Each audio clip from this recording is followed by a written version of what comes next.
All right, welcome back to Crime is the New Black Entitlement.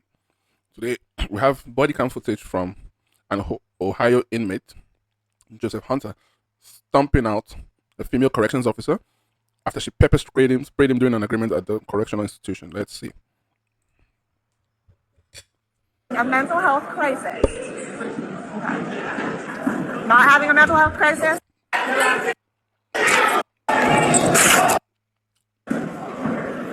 You're more than welcome to go up there now.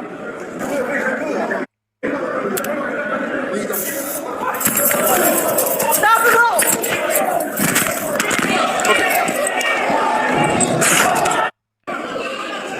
For the purpose of YouTube, we can't show exactly what happened, but the report is that he stomps her out. And obviously, the reason why someone who's already in prison will stomp out a corrections officer is because he feels entitled to do so. Crime is the new black entitlement. Now, my question is, why would you put women in charge of the most violent black criminals? How does that show any level of efficiency? Are we really going after this DEI ability or this DEI initiatives that, you know, women and men, there's no difference, blacks and white, no difference, so an officer is an officer that can do anything? Is that really what's happening? And you put people's lives in danger? Step on. I guess we found out, didn't we? Man charged murdering 12-week-old daughter while caring for infant solo for the first time. From Maine. Maine dad, Sean Samuels. Okay. Let's look at him. Yeah, he's quite black. Lengthy rap sheet. Oh yeah, that's a black person. Has been charged with the murder of a 12-week-old daughter who died from an injury sustained while she was caring for her solo for the first time. Samuels made the 911 call, telling dispatchers that his newborn was turning blue. What the? She went limp and turned blue around her eyes and mouth. 3 minutes into the call, a crying sound could be heard in the background. This is horrible. Can I really talk about this? 12 weeks, that's a 3-month-old baby. Oh my God. And look. Lila's mother, Leah, had been on maternity leave up until that point. What is this? Why? Jesus Christ. So she was on maternity leave, 12 weeks. Then the jobless dad, the jobless black dad, and oh yeah, where's absent fathers? Anyways, the jobless black dad is taking care of her for the first time, and here we go, turning blue. He never shook her, not forceful with her, not angry with her. So what? The father, who has charges for domestic violence, stalking, he bounced his daughter up and down and slightly swung her side to side in his arms to stop her crying. He performed CPR on the baby. Due to her shocking injuries, she was arrested. Aggravated assault, 2 counts of violation of bail. Maine. The infant had retinal hemorrhages in both of her eyes, indicating abusive head trauma. Multiple rib fractures at various stages of healing. This is fucking horrible. Died from multiple injuries, and the manner of death was homicide. And it's just $250,000 bail. In sane countries, that is, in countries that are sane, there is no bail for homicide. There is no bail for homicide. You are not entitled to bail when you are alleged to have killed somebody, unless under very extreme circumstances. But even in that respect, $250,000, that's just $25,000 you have to pay in. You should make it $1 million. This is a. I can't do this. I can't do this, man. No. Oh, a GoFundMe. Okay, for the family. Okay, thank God. I can't do this. No, look. Okay, let's see this.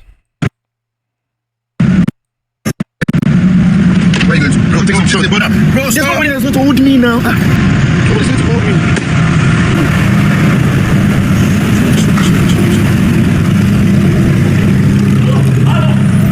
Oh, gracias. I fucking hate when you don't listen to me, bro.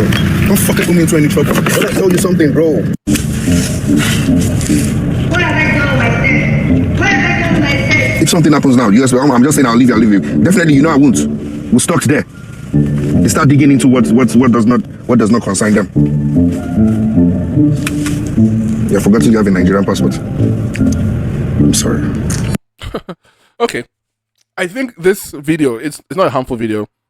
Crime is the new black entitlement. I mean, it doesn't look like a crime was committed, but there kind of was, because what did it say right there? There was a sign, right? Police. Why did he come out of the car? What is that? You remember Carmelo Anthony? Why did he go to the wrong tent? Why is there this inherent drive, this inherent propensity to commit crimes, to do things the wrong way? Why? It's a black thing. You wouldn't understand. Crime is the new black entitlement. Thankfully, nothing stupid happened, but something stupid could have happened. And then what happens? Oh, Serbia is racist or whatever. Why? Black people most of the time put themselves in these situations, as we just clearly saw.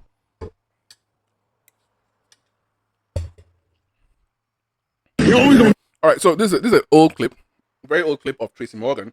You may know Tracy Morgan. He's an actor. He was in 30 Rock and a staple of Saturday Night Live. Also Def Comedy Jam, I think. So stand-up comedian, actor, mostly TV, well, TV movies, whatever. But as part of the theme of entitlement, because that's one section of this series, I want you to pay attention to what's happening here. Ask about taxes. You always gonna ask about taxes. Taxes, then. Let's do it. What's I remember? Don't talk to me like I owe you something. I didn't say that. Boy, can I get something, please? No. When we was younger. Yeah, but I think I forgot. I'm homeless, boy. Don't think I can do with me. I ain't do that. Oh, shit. Can I get a picture of my sister? So did you see that? So Tracy Morgan is minding his own business. He's enjoying life. And a black person, not a white person, comes to him and says, "Can I get something?" What is something? Now, the reason this guy did not rob Tracy Morgan is because he's surrounded by people. It's called routine activity theory. If that guy catches Tracy Morgan alone, unprotected, in the dark alley somewhere, he would have gotten robbed. That's how robberies happen. But in this circumstance, he has to ask. And that's the difference between beggars and robbers. Beggars are people who don't have the capacity to rob you. Right? As we said, routine activity theory is you have a soft target, a willing offender, and an absent guardian. So he's a soft target because everyone knows he's rich. He had the settlement from Walmart. He's an actor, comedian. He must have made a lot of money in his time. So he's clearly somebody who has money and therefore is a target for robbery. Now, in this circumstance, you can see he's surrounded by people. So there is a guardian. He's guarded. There are people around. But you have a motivated offender, who is this guy, who just comes to him and says, "Give me money." Why? And he keeps calling him boy. So clearly the guy must be older than him. And he says, "Give me money." And he says, "Why should I give you money?" He says, "I'm homeless." I didn't do that. What does that have to do with me? So imagine that entitlement, wherein I'm hungry or I have a problem and I go out into the world and I go and block Tracy Morgan's path and I say, "Yeah, give me money because I'm homeless." Why? So that is what motivates these people to go out and rob. It's like, I want money to flex or, flex on the gram and your car and your life. I should be entitled to just go and take it from you. Crime is the new black entitlement. It doesn't look like this is a crime, but actually being a vagabond is a crime. Solicitation is a crime. So crime is the new black entitlement. Can we watch this? Oh my God. This is black people at a... What kind of restaurant is this?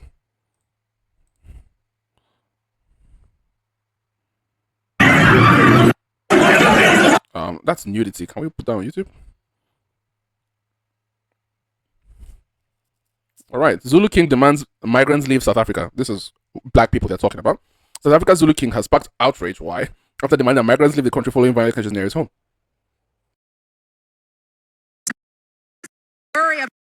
Now, okay. So that's funny in itself. But Michelle Obama, we will never miss a Michelle Obama story. We'll never skip past it. Why? Michelle Obama is probably one of the founding fathers of this show because she is the kind of person, or she is the person, who tells one story in two ways, right? Because of her black on white hostility, how much she hates white people. For example, she tells the story in two ways, right? She walks into a store.